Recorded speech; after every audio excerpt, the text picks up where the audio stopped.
حضرت عمر فرمایا کرتے تھے میرے دور میں کتا بھی پیاسا مر گیا تو حساب میں نے دینا ہے، چونکہ میری حکومت تھی، کتے کو پانی ملنا چاہیے تھا، اس کے دروازے تک پانی پہنچنا چاہیے تھا، حساب تو دینا ہے۔ ہر اس شخص نے جو سوشل ہونے کا دعویٰ کرتا ہے، جو معاشرے میں کسی بھی طرح کا کوئی کردار ادا کر رہا ہے، اس نے بہرحال حساب، یہ مشترکہ معاملہ ہے، اس میں ارباب اقتدار کا تو حشر ہوگا، وہ تو دنیا دیکھے گی، لیکن باقی بھی اپنی ذمہ داری کا احساس کریں، باقی بھی خیال کریں۔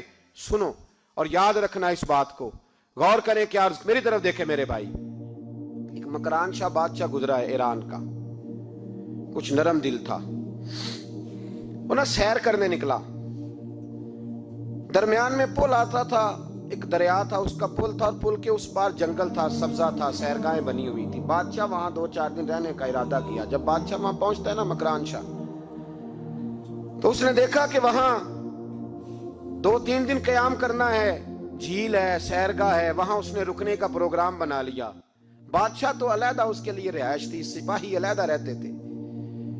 یہاں تو لوگ کہتے ہیں نا وہ پولیس کو ڈانٹتے ہیں، پولیس کو پوچھتے ہیں، او بھائی پولیس تو تمہارے ماتحت ہوتی ہے، پولیس تو سمجھ گئی ہے کہ تم کس طرح ان سے کام لیتے ہو، ان کو تو تم اپنے تحت رکھتے ہو۔ پولیس والے علیحدہ رہتے تھے، اس کے ساتھ جو سپاہی گئے ہوئے تھے، گن مین گئے ہوئے تھے۔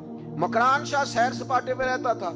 ایک بوڑھی عورت تھی، اس کی ایک گائے تھی، وہ جنگل کے اندر بوڑھی رہتی تھی، گائے اس کی وہاں چرتی رہتی تھی۔ شام کو وہ گائے گھر لوٹتی، بوڑھی دودھ پی کے سو جاتی۔ سپاہی اس بوڑھی کے پاس آئے، کہنے لگے تیری گائے بڑی صحت مند ہے، ہمارے ہاتھ بیچ دے۔ بوڑھی نے کہا میرے بڑھاپے کا سہارا ہے، اس کا دودھ پی کے میں زندہ ہوں، بیچوں گی نہیں۔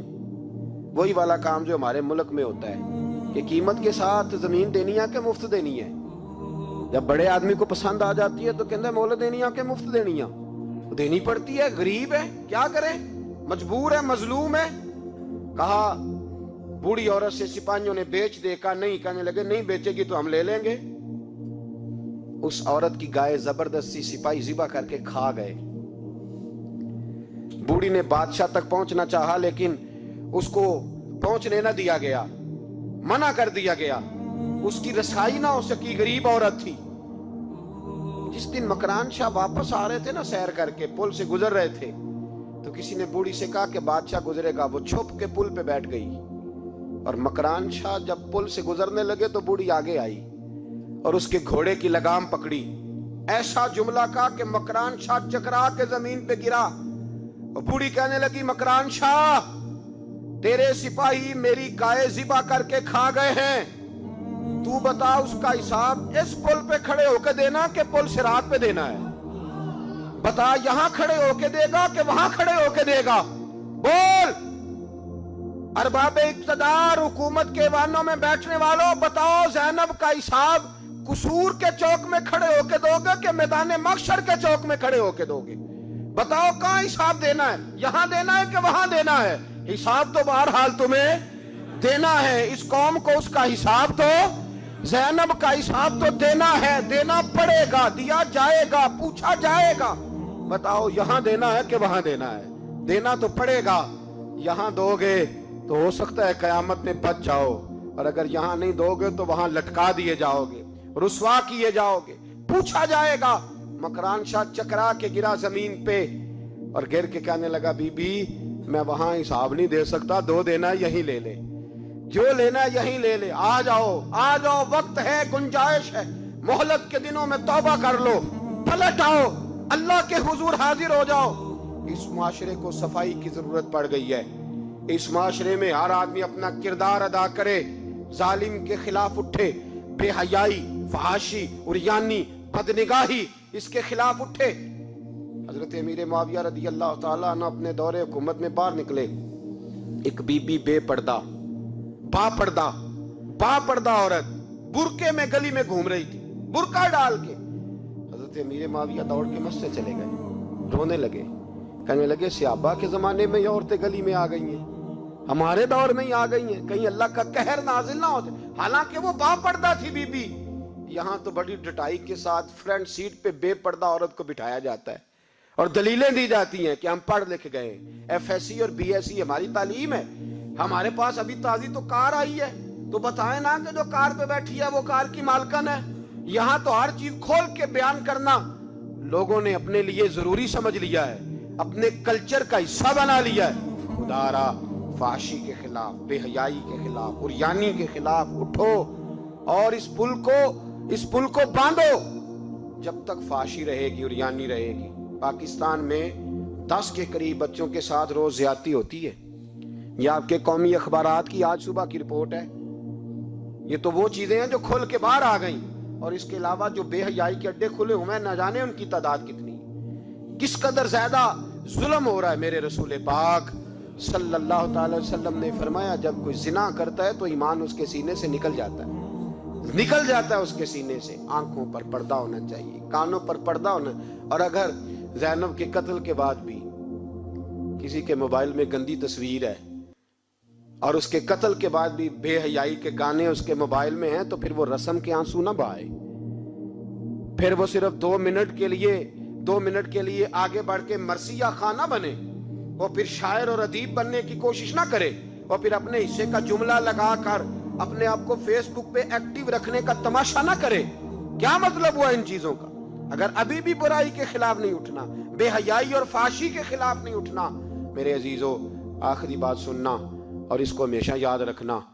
میرے نبی پاک صلی اللہ تعالی علیہ وسلم نے فرمایا ہے، کسی ایک مسلمان کے قتل میں اگر اہل زمین، اہل آسمان سارے بھی شریک ہو جائیں، سارے، تو فرمایا ہو سکتا ہے اللہ سب کو جہنم میں ڈال دے۔ اس لیے کہ جو قتل ہے نا، قتل ایک ہے زیادتی اور ایک ہے پھر اس کے بعد قتل۔ ایک انسان کا قتل انسانیت کا قتل ہے، اتنا بڑا ظلم۔ اور یہاں تو اب قتل کی خبر آ جائے نا اخبار پہ تو اتنی دلچسپی والی رہتی نہیں۔ اتنے لوگ قتل ہو گئے، کوئی حرج نہیں۔ یہ تو ہمارے ہاں تو کسی سیاستدان کی شادی کی خبر آئے گی تو وہ دلچسپی والی ہوگی، اس پر تبصرے ہوں گے، کمنٹس ہوں گے، ایک بندہ مر گیا، ٹھیک ہے، غریب آدمی تھا، قتل ہو گیا، جان چھوٹی، معاذ اللہ، اس پہ کون توجہ کرتا ہے؟ یہاں تو ان کے میلے چھیلے تماشوں پر لوگ تبصرے کرتے ہیں۔ یہ جو کوئی نئی ایکٹنگ کر کے دکھاتے ہیں اس پر ہماری توجہ جاتی ہے۔ اتنی عورتوں نے خودکشی کر لی اس لیے کہ شام کو کھانا نہیں تھا، بچوں سمیت دریا میں کود گئی۔ یہ ہوتا رہتا ہے، اس کی خیر ہے، معاذ اللہ۔ یہ تو سارے زمانے میں، یہ دیکھو کہ کسی سیاسی لیڈر نے کوئی نئی ایکٹنگ کی ہے تو اس پر تبصرہ کرتے ہیں، اس پر تھوڑی دیر بیٹھتے ہیں۔ او خدا کے بندو، اپنی ترجیحات بدلو۔ میں کہا کرتا ہوں، ان کی گاڑیوں کے پیچھے بھاگنا چھوڑ دو گے تو یہ صحیح ہو جائیں گے، ان کی جائز ناجائز چیزوں پر نعرے لگانے بند کر دو گے تو یہ صحیح ہو جائیں گے۔ خدا را زینب تو چلی گئی، پر ہمیں ایک پیغام چھوڑ کے گئی ہے کہ فحاشی کے خلاف اٹھ کھڑے ہو، اب ظلم کے خلاف لڑنا سیکھو، اب اپنے اندر یہ طاقت پیدا کرو، اب طاقت پیدا کرو۔ ہمیں سارا پتہ ہوتا ہے، لیکن اس کے باوجود ہم ظالموں کے ساتھ کھڑے ہو کے ان کی تعریفیں کرتے ہیں، تصویریں لگاتے ہیں، سپورٹر ووٹر بنتے ہیں۔ اب اس کام سے باز آ جاؤ، خدا را اب بھی سمجھ جاؤ۔ اے اللہ، جمعے کے دن اس اجتماع میں تیری بارگاہ میں دعا کرتے ہیں، خداوندہ ساری بیٹیوں کو حفاظت کا پردہ عطا فرما، اللہ سب کے لیے حفاظت کے پردے نصیب فرما، اور میرے مولا ظالموں کو کیفر کردار تک پہنچا۔ اللہ ان ظالموں کو نشان عبرت بنا، خداوندہ ان ظالموں کو صفحہ ہستی سے ختم فرما۔ اے اللہ رحمت کی برکھا برسا۔